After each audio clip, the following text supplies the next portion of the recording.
Alright, this is the fifth construction. What you're going to do is construct a line that's parallel to a given line, and you're going to construct it through a given point. So here's the directions if you want to go through those on your own. We'll look at the justification in a little bit, but let's see how to do this. So you see what you have? That you're given a line and you're given a point, and we have to construct a line that's parallel to this line. Alright, here's how we do it. First we draw a transversal that crosses our line and the point. Okay? Because remember, a transversal is a line that crosses two parallel lines. So first you draw the transversal, and then right where that transversal crossed the given line, you put your bullseye, okay, and you hold it, and you make a small arc. I'm just going to push this a little closer. I'm just going to make a small arc, just like that, okay, and then I go over here, right on that bullseye, right on that dot, and I do the same thing, okay.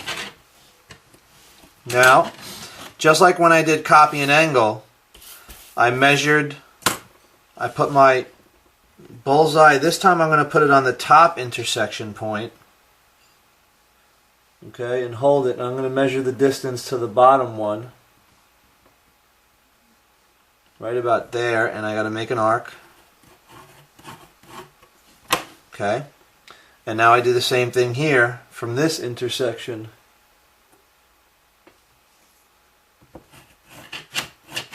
And now I know where to draw my parallel line through. Okay? I draw it right through these 2 points.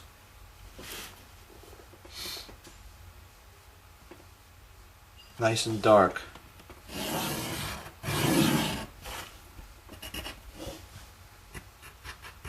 Okay?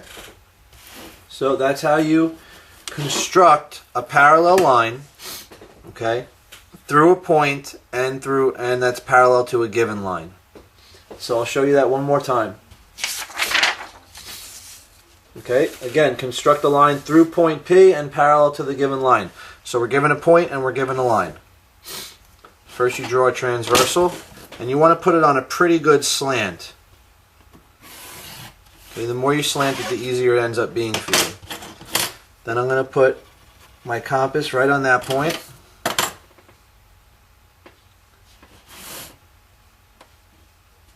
Okay, this time I'll open it up a little bit more. Doesn't matter where you put it. Okay, you just want to do a small arc that's close to the dot, pretty close. Not too close though. Now I'm going to measure the distance from this dot to this dot using my compass. I'm not really measuring it, I'm using my compass to check the distance. It's just going to be big enough. My compass almost wasn't big enough to cover that, but it just made it. I mean, almost wasn't small enough. Okay, so there's my arc. And now I do that same thing from this dot.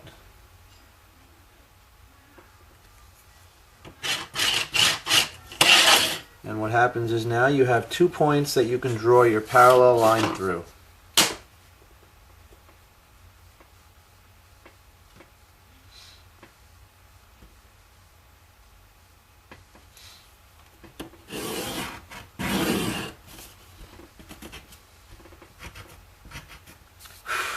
Okay? And that's how it's done. So,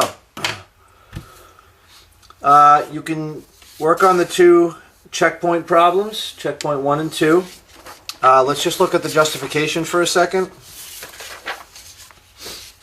It says, since we used the construction copy and angle, right, that's what we actually did here. We copied this angle over here. Okay? We now have 2 angles of equal measure in our diagram. Alright, so these 2 angles are of equal measure because we copied this one here, so they have to be the same. And when you're talking about parallel lines, remember these two are corresponding angles, right? And corresponding angles are congruent. So that's how we know that these two angles are congruent, and that's how we know that this line is parallel. Okay? So that's the justification. Now we can put this one aside and work on construction 6, which is we're going to draw a perpendicular line through a given point on a given line. Okay, so we're going to be given a line and the point is going to be on the line, and we have to draw a line that's perpendicular to that. So let's see how to do this, and then we'll look back at the justification. Okay? So, construct a line through point P and perpendicular to the given line. Here's what you do. You put your bullseye right on that point. Okay? And you're going to make an arc. Doesn't matter really how big it is. You just want to cross both sides of this line. So I'm just going to go about right here and cross both sides of that line. Just like that. Okay? Now I have 2 more points. One here and one here. I'm going to put my compass on that point, and I'm going to make this a little bigger. Doesn't matter how big. I want the arc to be out here somewhere. Okay, so I'm just going to make it a little bigger. Go like that. And then I use the same distance from this point. And I go like that. And so now we have this point up in the air here. And when we draw a line through these 2 points, this line will be perpendicular. There it is. Okay? So if we wanted to put arrows on the end of this, we should do that also, because it says construct a line through point P, so we want to put the arrows. And that's how it's done. Alright? I'll show you that one more time.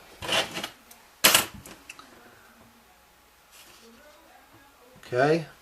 I'm going to make an arc right about here. Doesn't really matter where. Somewhere a little far away from the point, about halfway to the end of the line, say. Now I'm going to go right onto this point here. I'm going to make this a little bigger. Make an arc there, then I'll cross over to here. Make an arc here. There's my dot.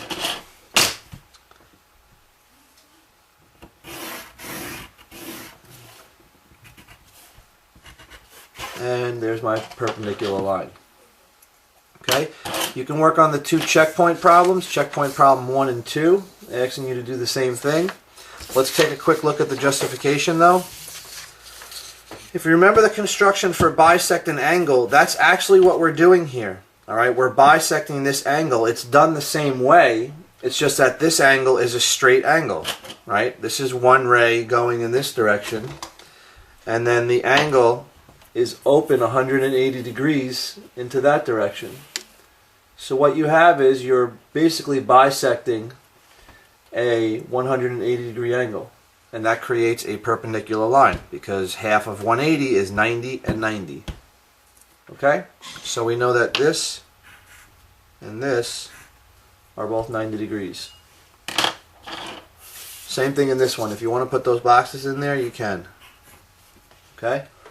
Now, that is the end of construction 6. We have one more to do. This time it's going to be similar. It's going to be perpendicular, alright, but through a given point that's off of a given line. So the point is not on the line this time. Let's see how that works.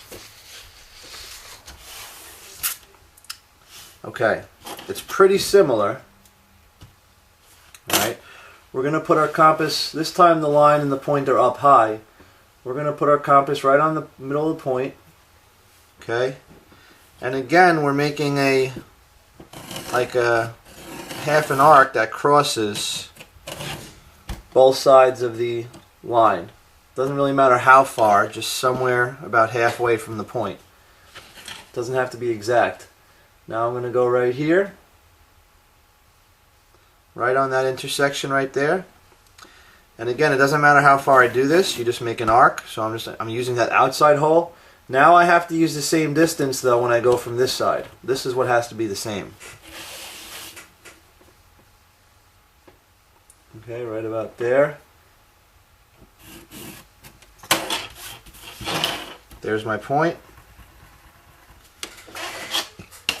And here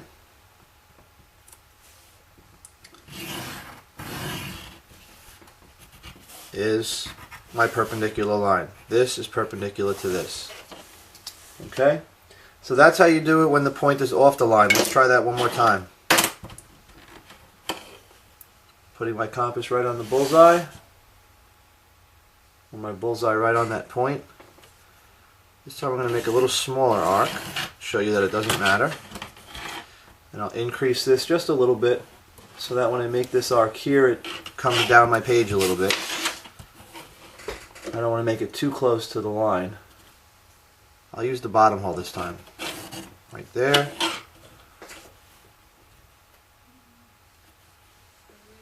Using the bottom hole again. There's my points.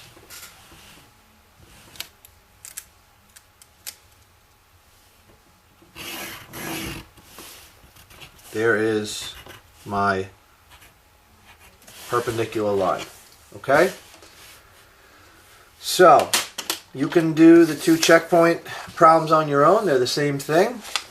And let's just look at the explanation. It tells us to look at this figure. So we see the given line and the point, and here's our perpendicular line. Here's the first arc, right? And here's the two little crossing arcs out here.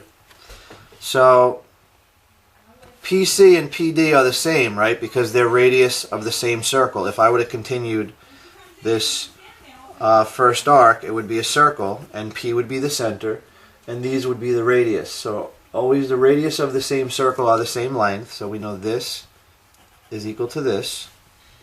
And EC is equal to ED. EC is equal to ED. Alright, because what we did is we made a small arc here, but we could have continued that around and it would have been a whole circle, and this would have been the center, and this would have been the radius. And then we used the same length on the compass over here, and we could have made another circle even though we only made a small arc. And those two circles would have been the same size. So that means the two radius, or radii, would have been the same size. So that means that this is equal to this. And let's see what else. So the locus of points equidistant from 2 points, C and D, is the perpendicular bisector of the line segment determined by the 2 points. Imagine all the points that are the same distance from C and D. There's obviously the one in the middle, but this point here is also the same distance to C as it is to D. So is this point, and this point, and this point. Any point on this perpendicular line is the same distance to C as it is to D. Okay, and this would keep going in both directions forever. Alright, so PE is the perpendicular bisector of segment CD. So that is the end of construction 5, 6, and 7. So this is due tomorrow. Good luck.